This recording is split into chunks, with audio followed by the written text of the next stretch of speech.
Onda psicolovers, espero que estén muy pero muy bien. Bienvenidos nuevamente a este video. Si no vieron el video anterior, se los dejo por aquí, que lo tienen que ir a ver porque quiere decir que no vieron la primera parte de este.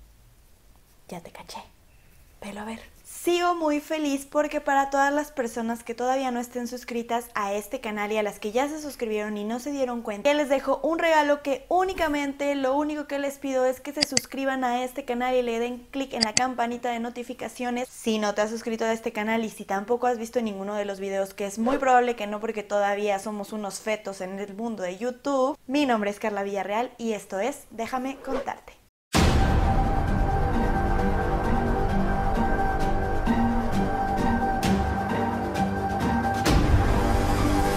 Y regresando al top 10 de los psicópatas más famosos de la historia. Como recordaremos en el video anterior que les dejo por aquí, otra vez, ya llevábamos a los primeros 5. Así es que, sin estarle dando tantas vueltas a esto y estarlos aburriendo, Charles Manson. En agosto de 1969 ocurrieron en Hollywood una serie de asesinatos que conmocionaron al mundo por su brutalidad y por tener como víctimas a personajes muy conocidos en el mundo del cine. Los autores fueron Charles Manson y sus discípulos, un grupo de jóvenes influenciables con los que formó una especie de secta a la que denominó la familia. Charles Manson nació en 1934 en Cincinnati, Ohio, hijo de una adolescente prostituta alcohólica. Pasó gran parte de su infancia en la calle, en donde sobrevivía a base de hurtos y pequeños delitos que lo llevaron a la cárcel en diferentes ocasiones. A los 20 años se casó y tuvo un hijo, pero pronto volvió a delinquir, esta vez robando coches. Su esposa lo abandonó y se llevó al niño mientras él estaba nuevamente entre rejas. Más tarde, tendría otro hijo con una segunda mujer mientras se encontraba en libertad provisional. En 1958 fue encarcelado nuevamente por proxenetismo y uso de cheques robados. Permaneció ahí durante 10 años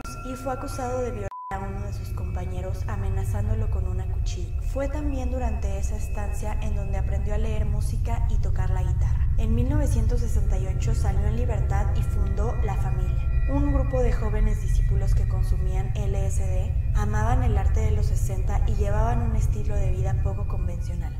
Manson estaba convencido de que era un mesías encargado de dirigir a la humanidad tras un ataque nuclear que destruiría el mundo. Sostenía que él y sus seguidores sobrevivirían escondidos en el subsuelo del desierto y que después de la guerra de las razas serían los responsables de guiar a la comunidad afroamericana en el gobierno mundial. La noche del 9 de agosto de 1969, Manson instigó a 4 de sus más fieles acónitos a presentarse a la casa del cineasta Roman Polanski y acabar con todos sus ocupantes, haciendo gala a la mayor crueldad posible. Al parecer, el líder eligió esa casa ya que años atrás había sido entrevistado allí por un productor que se negó a patrocinar su carrera musical. Polanski se encontraba rodando en Londres, pero los jóvenes asesinaron a cuchilladas y tiros a 5 personas, incluida la esposa del director, la actriz Shannon Tate. Ella se encontraba embarazada y fue apuñalada en el vientre repetidas ocasiones. Sin embargo, esa brutal masacre no fue suficiente para Manson.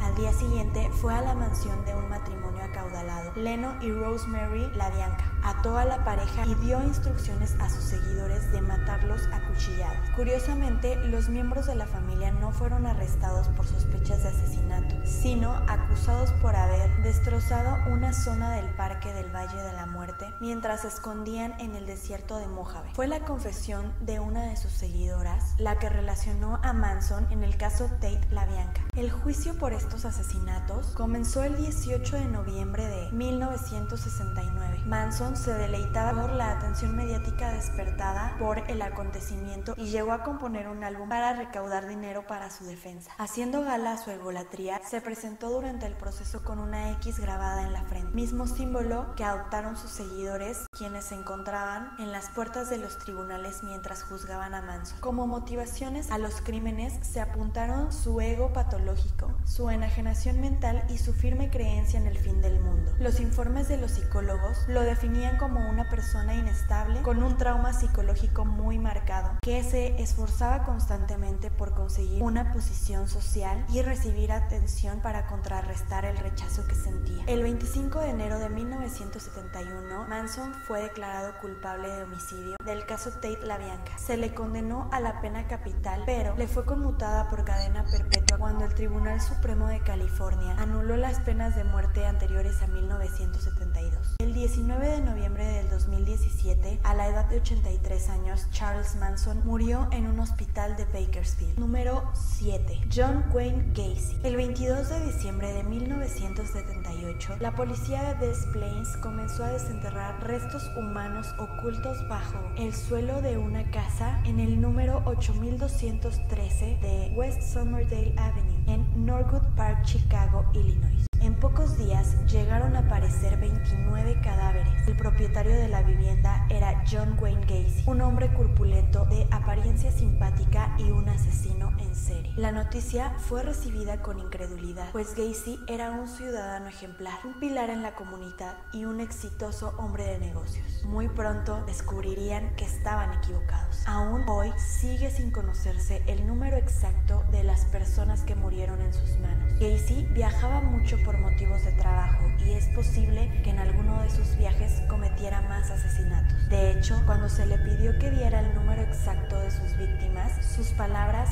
fueron: eso les toca descubrirlo a ustedes, chicos. Número 8. Jeffrey Dahmer. Resulta casi sorprendente descubrir que Jeffrey Dahmer no tuvo una infancia traumática. Hijo de padres de clase media que se divorciaron cuando él alcanzó la mayoría de edad. No sufrió maltratos físicos ni abusos psicológicos. Se crió en una casa de campo y quizá lo más llamativo de su niñez fuera su pasión por diseccionar animales muertos. Al parecer, metía los cuerpos en ácido para poder ver los huesos y luego los conservaba en formol. En cualquier caso, no parece algo suficiente para explicar las atrocidades que vendrían después. Fue en su despertar sexual, al descubrir su inclinación por los hombres, cuando comenzaron los problemas más graves para Dahmer. En aquel entonces, la sociedad americana aún rechazaba a los homosexuales, más aún en un pequeño pueblo de Ohio en donde él pasó sus primeros años y donde no conocía a nadie más como él. Esa inseguridad, sumada al obsesivo miedo al abandono y a sus continuas fantasías en las que él ejercía el control total de sus amantes, que siempre parecían inconscientes, inmóviles o incluso muertos, y probablemente le empujaron a su descontrol con la bebida. Esto provocó su expulsión de la universidad y del ejército. Sus primeros crímenes no fueron planeados. El primero lo cometió a los 18 años después de ser detenido por exhibicionismo y diagnosticado de personalidad peligrosa. Ese asesinato fue la culminación de una de sus fantasías: llevarse a un autoestopista a su casa para controlarlo por completo. Recogió a un joven con el que compartió bebida y marihuana para después matarlo con una barra de hierro cuando mostró intenciones de irse. En el segundo homicidio, 8 años más tarde, dio una muestra más definitiva de su trastorno de personalidad. Dahmer se despertó en un hotel de carretera con su amante de esa noche muerto a su lado. El asesino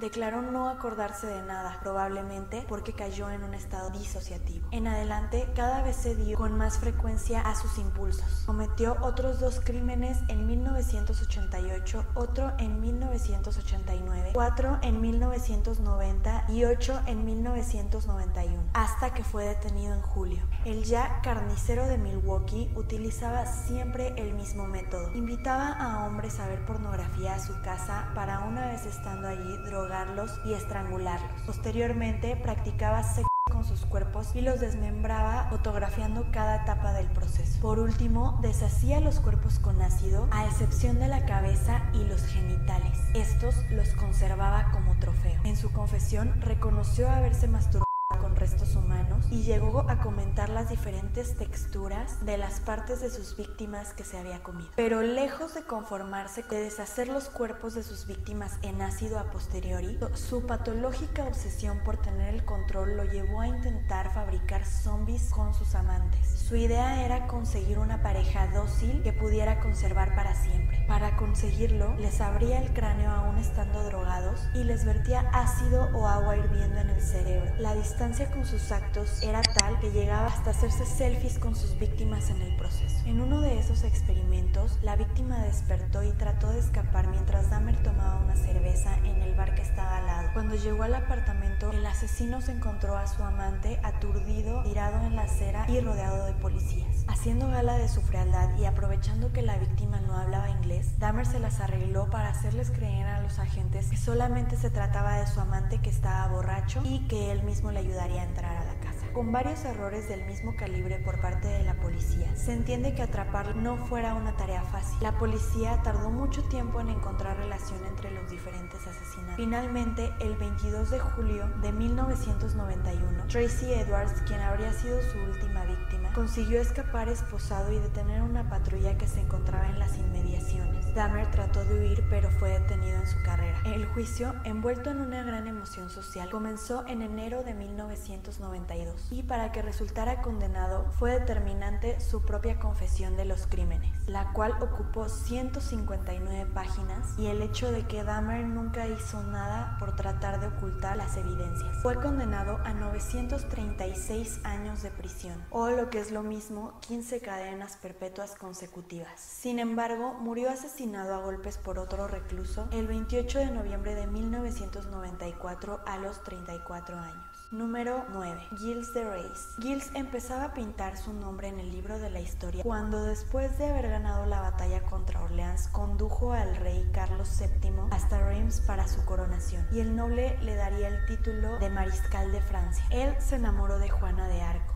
y a diferencia del carácter agresivo por el cual tenía fama y fortuna, con ella las cosas fueron diferentes. La legendaria campesina con delirios sobre voces divinas que la impulsaban a luchar ejercía un poder inusual en él. Este embelesamiento no duraría mucho, pues Juana de Arco sería capturada y condenada a morir en la hoguera en 1431 por ser considerada hereje y blasfema. Ya fuera por la muerte de esta mujer a quien había amado o por la muerte de su abuelo, quien no se había ido sin humillarlo, el menor de los hermanos Giles regresaría a Champtocé e iniciaría una época de sádicos placeres que por mucho ensombrecerían las atrocidades cometidas en batalla en años anteriores. Si algo le gustaba a Giles de Rhys eran los niños, todos los juegos en los que pudiera ejercer tortura sobre ellos. Siempre fue recordado como un hombre generoso en cuanto al dinero, cualidad que le fue reconocida aún con sus víctimas, pues las prácticas no solo eran reservadas para él, sino también para los sirvientes que tomaban participación en las orgías de violaciones de niños. Ellos eran torturados bajo el descuartecimiento o el desollamiento e incluso abusados nuevamente después de morir.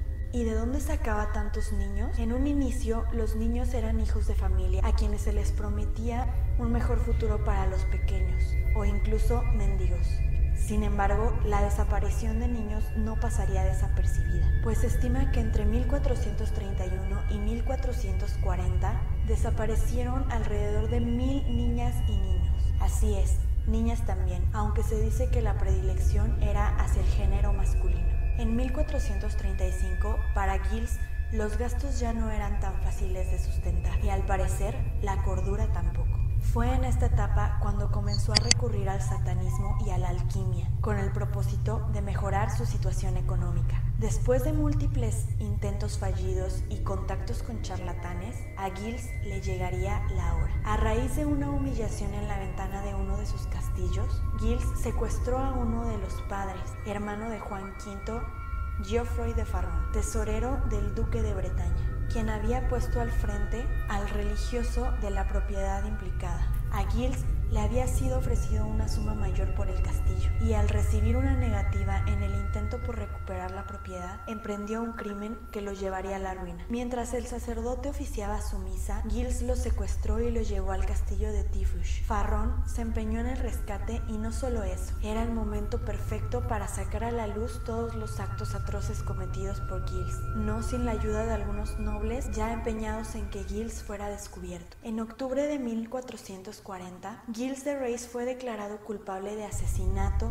brujería, sodomía y violación al lugar sagrado. Se le atribuyeron las muertes de 140 niños, aunque dice fueron muchos más. El 26 de ese mes, en el patíbulo antes de ser ejecutado, Giles de Reyes ofreció un discurso sobre los peligros de una juventud disipada. Número 10. The Zodiac Killer. El asesino del Zodíaco fue un asesino en serie que acechó el norte de California entre diciembre de 1968 y octubre de 1969. En una casa presuntamente suya, confesó el asesinato de 37 víctimas, aunque las únicas confirmadas fueron 4 hombres y 3 mujeres. De las mismas, solo 2 sobrevivieron para dar pruebas sobre la identidad del asesino.